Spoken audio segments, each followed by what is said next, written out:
Janvier 66, janvier 2020, 54 ans que le président Maurice Yaméogo a été chassé du pouvoir par un soulèvement populaire initié par les organisations syndicales.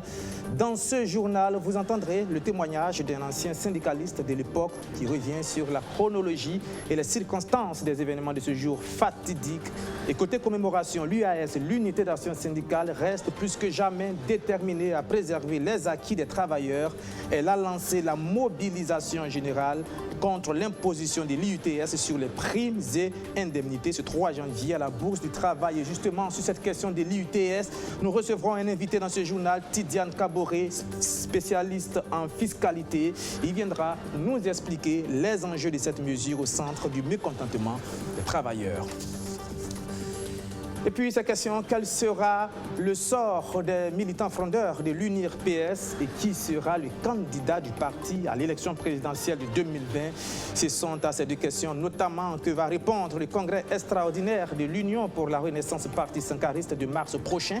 Un congrès donc très important, à moins d'un an du scrutin présidentiel. Les explications tout à l'heure. Et puis, l'Iran pleure l'un des plus grands stratèges militaires de son histoire. Le tout-puissant général Qassem Soleimani a été tué ce 3 janvier par un drone américain.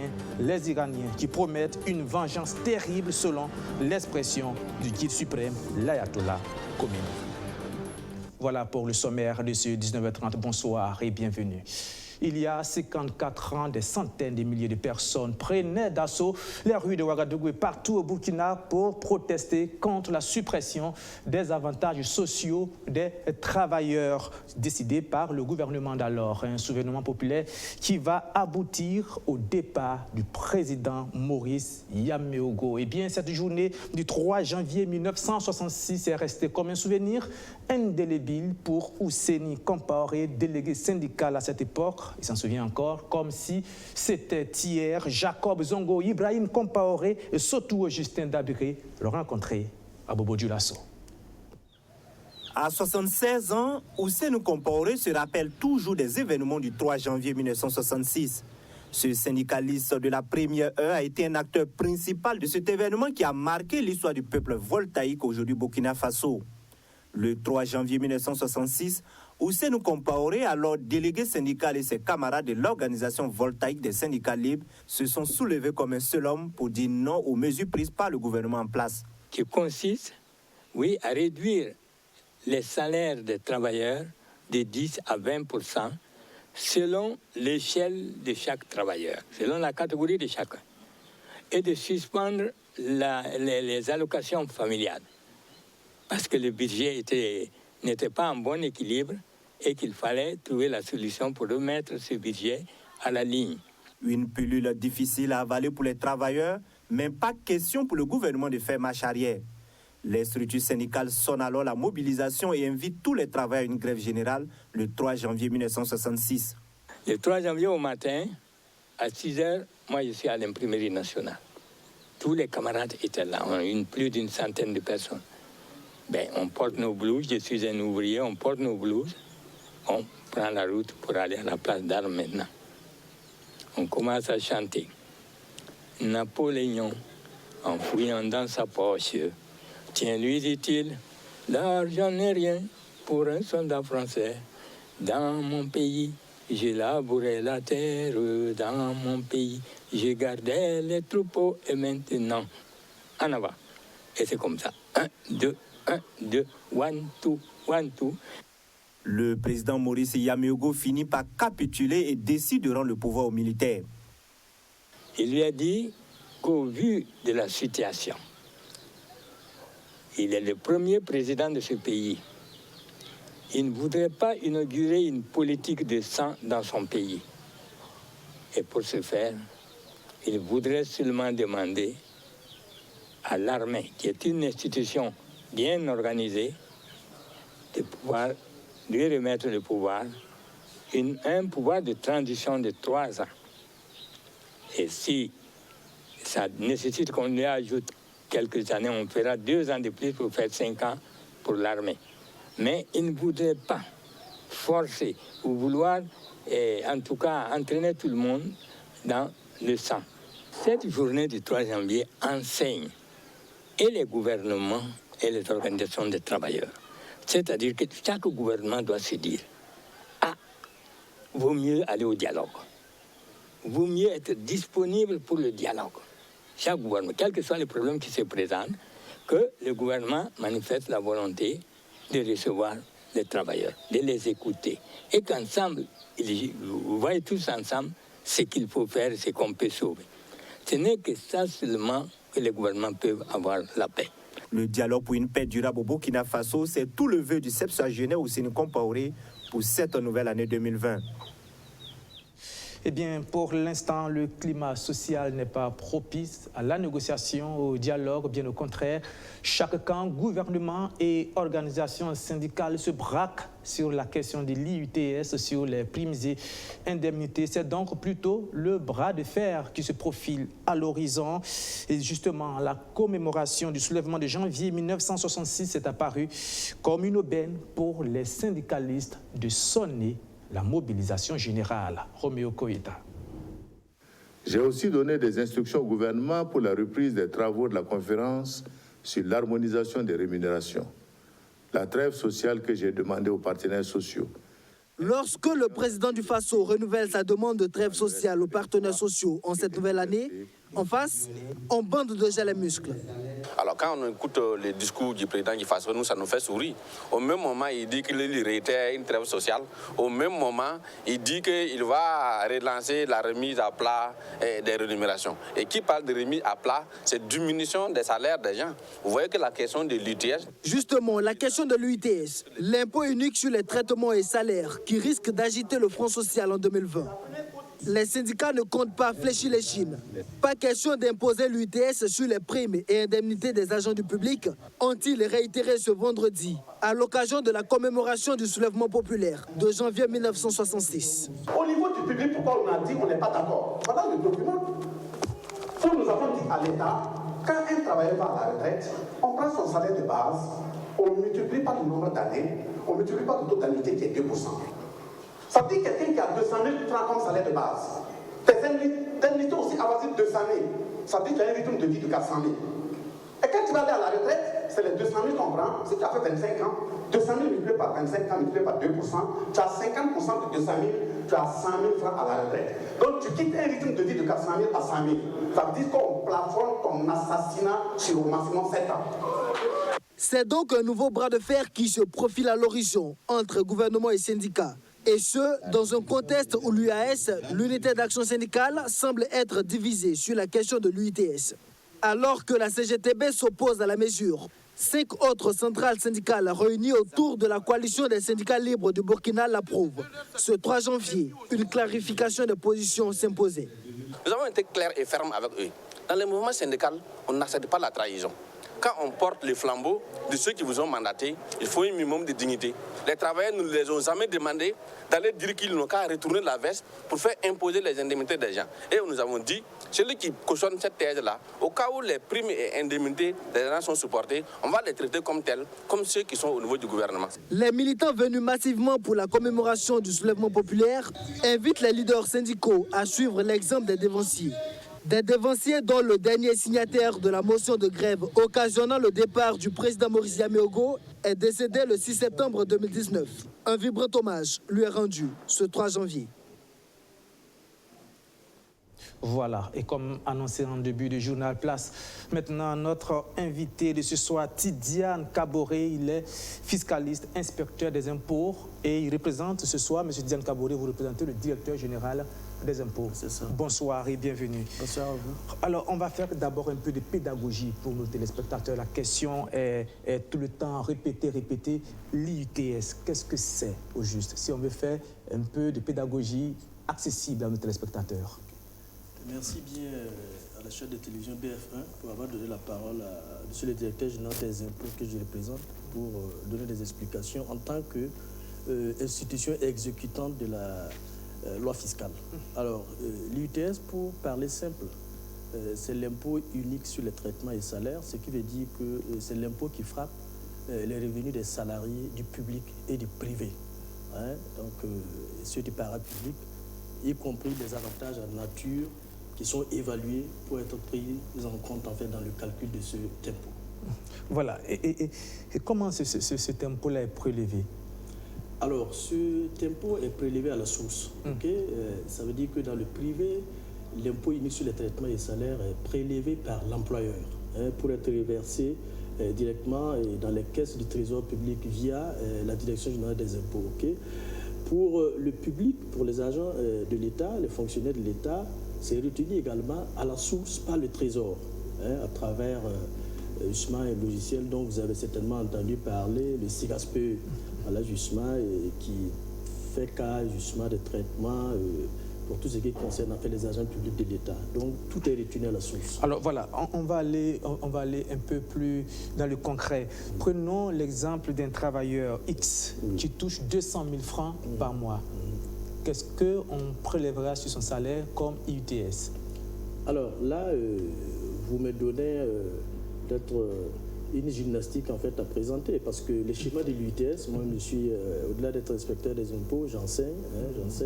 Donc vous avez pratiquement 10 étapes en gros. En fait, moi, pour permettre à mes étudiants de comprendre le calcul de l'IUTS, je vais jusqu'à 10 étapes avant de pouvoir tirer en fait l'IUTS. Donc vous voyez déjà la complexité, justement. Donc on ne peut pas donner un montant et on vous donne du tic au tac et un montant net à payer. Donc c'est déjà compliqué à calculer pour les spécialistes, ça le sera certainement aussi pour les travailleurs. Alors, quel est le problème aujourd'hui par rapport à la nouvelle loi des finances? Alors, moi, de mon point de vue, il n'y a pas un problème en tant que tel, parce que nous sommes une... On parle de l'ITS sur les primes et indemnités. C'est ça. Les travailleurs du public. C'est ça.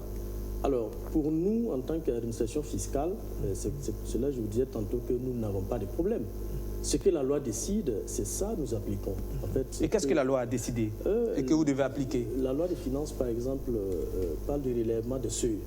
Des seuils. Vous savez bien, quand on calcule l'ITS, il y a ce qu'on appelle en fait les exonérations partielles qui sont liées aux indemnités. Vous avez par exemple des plafonnements au niveau des indemnités de logement, les indemnités de fonction, les indemnités de transport. Donc, il y avait des seuils bien avant la loi des finances 2020. Donc ces seuils, par exemple, ont été relevés au niveau de la loi des finances pour la gestion 2020. Donc, naturellement, ce qui va changer automatiquement les modalités d'application, en fait, justement de ce... Quand vous dites que les seuils ont été relevés, ça veut dire quoi? Ça veut dire que, par exemple, pour l'indemnité de logement, vous aviez, par exemple, un seuil, par exemple, de 50 000 francs, qui était par exemple exonéré, bien sûr, avec, on fait abstraction par exemple des taux, par exemple il y a des taux, puisque c'est deux plafonnements, 20% du salaire brut sans excéder par exemple 50 000, par exemple l'unité de logement. La loi des finances nouvelle parle par exemple, revoit le seuil par exemple à la hauteur jusqu'à 75 000. Donc ça dit que, abstraction faite par exemple de 20%, jusqu'à 75 000 par exemple, vous n'êtes pas concerné par exemple par l'imposition. L'unité de fonction, là c'était 5%, sans excéder, par exemple, 30 000 à l'époque, avec la loi des finances nouvelle, jusqu'à 50 000, ça dit que vous êtes exonéré, vous êtes dans la fourchette. Et naturellement, on a la dernière indemnité, qui était l'indemnité de transport, en fait, qui était plafonnée à 20 000, qu'on a ramené, par exemple, à 30 000. Est-ce que vous voyez? Donc, ça dit qu'il y a deux bornes, il y a deux plafonnements, ça dit qu'il y a le taux d'abord qu'on applique. Quand c'est inférieur, on retient cela. Quand c'est pas cela, on retient en fait la borne supérieure, en fait, qui est justement le seuil qui a été rehaussé. Donc naturellement, c'est dans la dynamique en fait de soulager justement les travailleurs que ces seuils ont été relevés. Donc vous voyez bien que la majorité en fait sera touchée par le relèvement de ces seuils-là. Oui, mais est-ce qu'en relevant ces seuils, la majorité des travailleurs ne vont pas voir leur indemnité et prime encore plus taxées qu'avant? Non.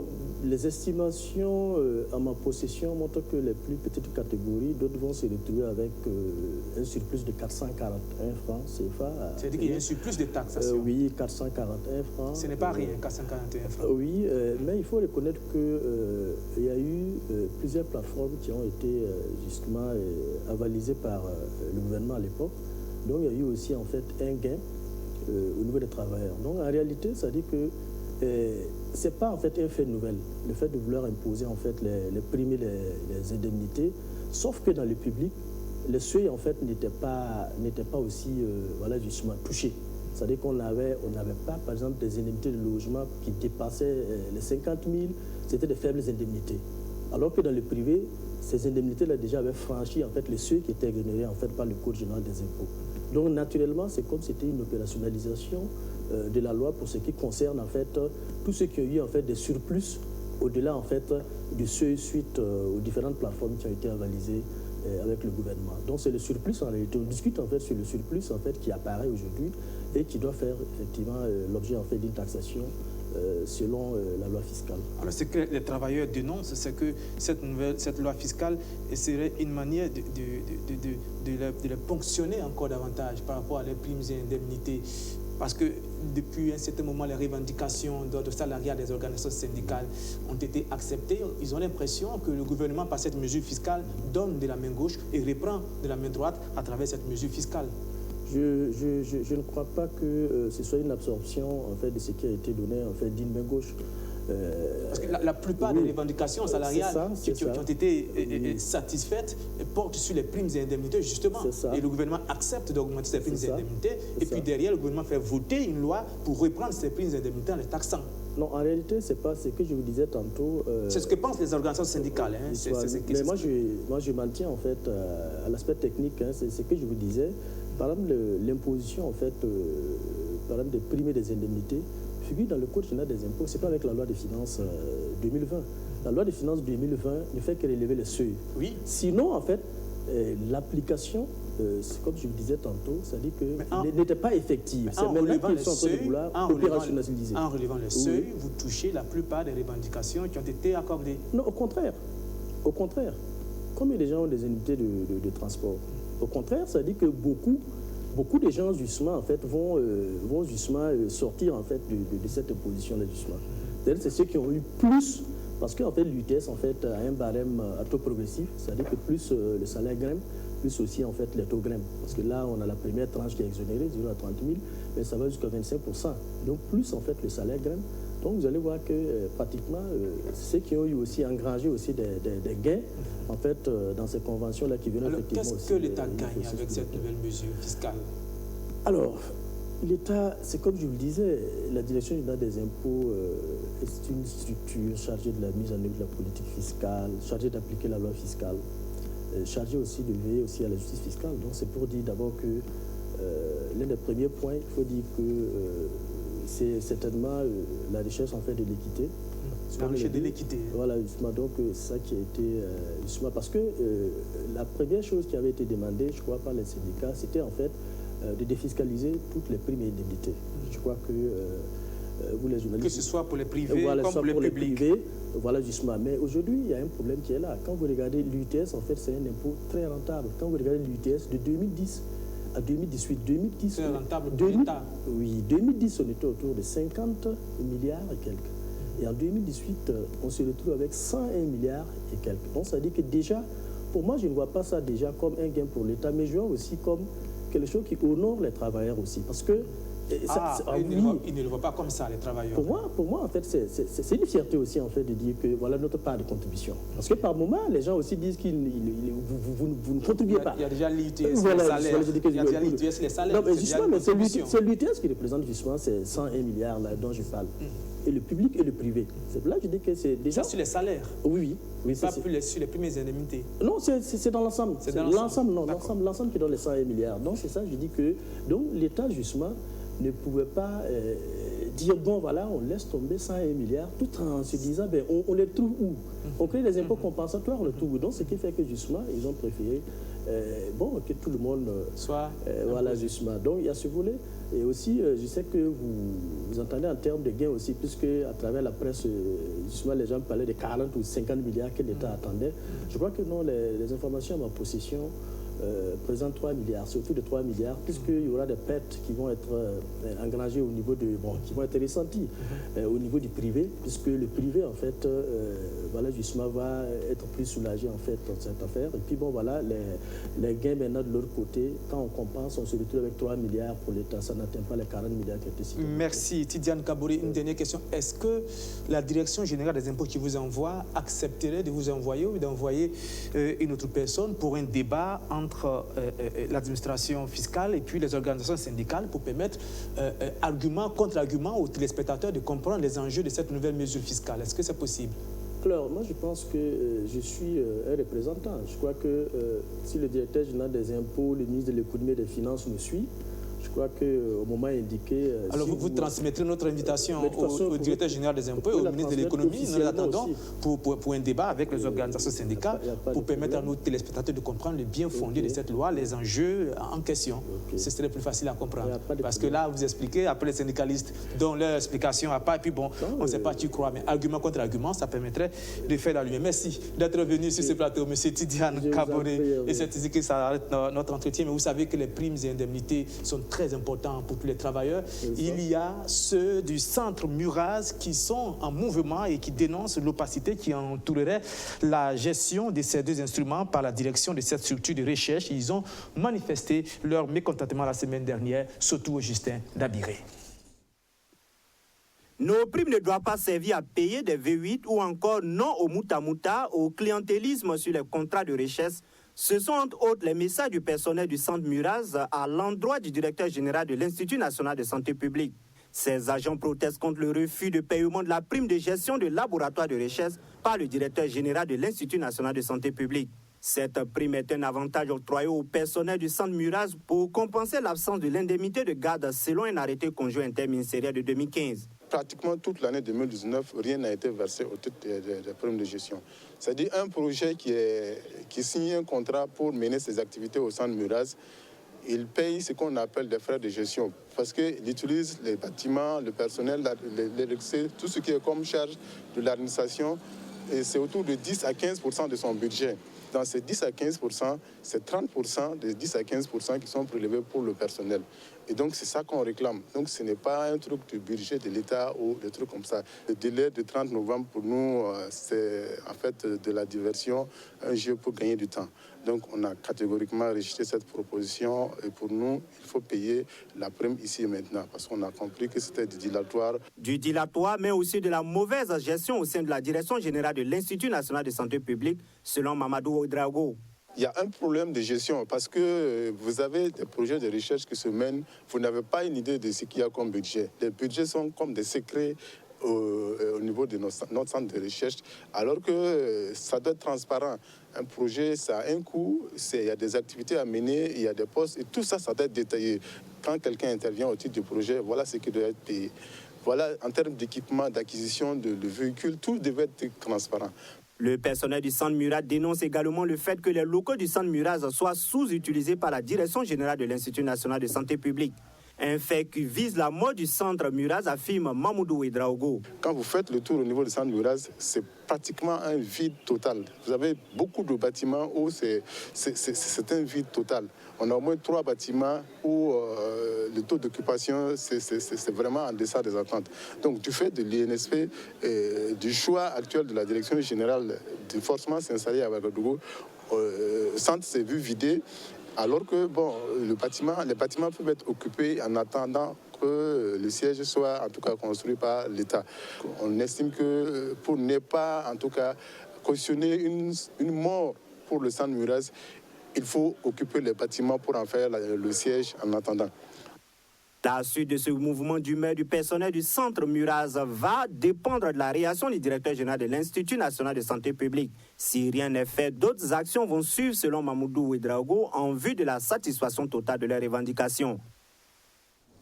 Politique pour poursuivre ce journal. L'UNIR PS sera en congrès en mars prochain. L'information a été donnée en conférence de presse ce matin. 2 questions seront à l'ordre du jour. Le cas des militants frondeurs et la désignation du candidat du parti à l'élection présidentielle de 2020. Toutes les explications avec Archimède Boy.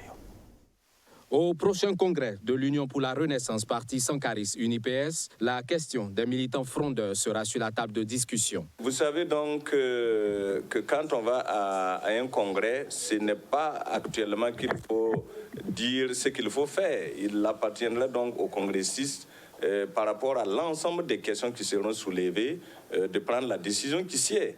Voilà, donc nous pensons que si la question des frondeurs se pose et que, par exemple, les congressistes décident d'aller à droite ou à gauche, alors le Congrès n'a pas le choix que de prendre la décision qui sied. Des voix s'élèvent au sein du parti pour dénoncer la gestion de Maître Bénéwindé Sankara. Ce congrès va-t-il donner lieu à un changement à la tête de l'UNIPS? En tant que président du comité d'organisation, il ne m'appartient pas, par exemple, de me prononcer sur des questions de ce genre. J'ai dit que mon rôle, c'est de coordonner donc toutes les actions pour faire en sorte que le congrès puisse connaître une réussite. Alors, c'est normal que dans un parti, les uns et les autres critiquent, mais nous allons à ce congrès avec un ordre du jour précis. Il s'agit donc de préparer les élections. Parti de la majorité présidentielle, l'UNIPS devra aussi désigner lors de cette rencontre son prochain candidat à l'élection présidentielle de 2020. Le parti de l'œuf soutiendra-t-il la candidature de Rochma Christian Kaboré? Le congrès va en décider. Le président de l'UNIPS, Maître Bénéwindé Sankara, a saisi l'occasion pour installer officiellement Alidou Sanfo. C'est lui qui sera chargé de conduire le comité d'organisation de ce congrès extraordinaire prévu en mars prochain à Ouagadougou. Actualité internationale et cette question, la région du Proche et Moyen-Orient risque-t-elle de s'embraser après la mort de Qassem Soleimani? Le tout-puissant général iranien chef des forces Al-Quds a été tué ce 3 janvier en Irak par un drone américain. Le ciel de Bagdad s'illumine tôt ce vendredi matin. Plusieurs raids visent l'aéroport, filmé ici par un journaliste irakien. Sur la route, proche de la zone cargo, des véhicules d'un convoi ont été pulvérisés. Dans l'un d'eux se trouvait le commandant de la brigade Al-Quds, l'unité d'élite des gardiens de la révolution iranien, le général Qassem Soleimani. Il venait d'atterrir dans la capitale irakienne en provenance de Syrie ou du Liban. Il est mort sur le coup. Tout comme Abou Mahdi al-Muhandis, le chef d'une milice irakienne soutenue par l'Iran, qui était venu le chercher. Très vite, Donald Trump publie un de ses fameux tweets, simplement le drapeau américain. Le Pentagone confirme ensuite avoir mené à la demande du président une action défensive décisive pour protéger le personnel américain à l'étranger. Le département de la Défense ajoute que le général Soleimani était activement en train de préparer des attaques contre des diplomates américains en Irak et dans la région. De son côté, l'Iran convoque une réunion d'urgence du Conseil de sécurité nationale ce vendredi. Le guide suprême, dans un communiqué mis en scène par cette photo où il embrasse Qassem Soleimani, déclare 3 jours de deuil national et appelle à une vengeance terrible. Message relayé aussi par le ministre des Affaires étrangères. Cette opération américaine est sans aucun doute un acte de terrorisme d'État et une violation de la souveraineté irakienne. Le sang pur et saint de Qassem Soleimani va renforcer la résistance et unifier un peu plus le peuple iranien. Il s'agit du dernier épisode d'une montée des tensions depuis plusieurs jours entre Washington et Téhéran. Depuis la mort d'un Américain près de la ville irakienne de Kirkouk la semaine dernière, tué dans un bombardement attribué à des forces pro-iraniennes, et d'un raid de représailles américain dimanche dernier, et surtout de l'attaque de l'ambassade américaine à Bagdad en début de semaine par des milices pro-iraniennes. Autre signe de cette escalade, plusieurs centaines de soldats américains sont arrivés dans la région en renfort. La mort du général Soleimani plonge l'Iran tout entière dans l'émoi, la tristesse et un fort sentiment de révolte. Les Iraniens, vous venez de l'entendre, promettent donc une vengeance à la hauteur de l'assassinat de leur stratège militaire. Des slogans hostiles aux États-Unis, scandés à l'unisson par des milliers de fidèles, dont certains ne peuvent retenir leurs larmes. À Téhéran, la prière du vendredi s'est transformée en une tribune anti-américaine. Dans son prêche, ce haut dignitaire religieux l'assure, la mort du puissant général Qassem Soleimani ne restera pas sans réponse.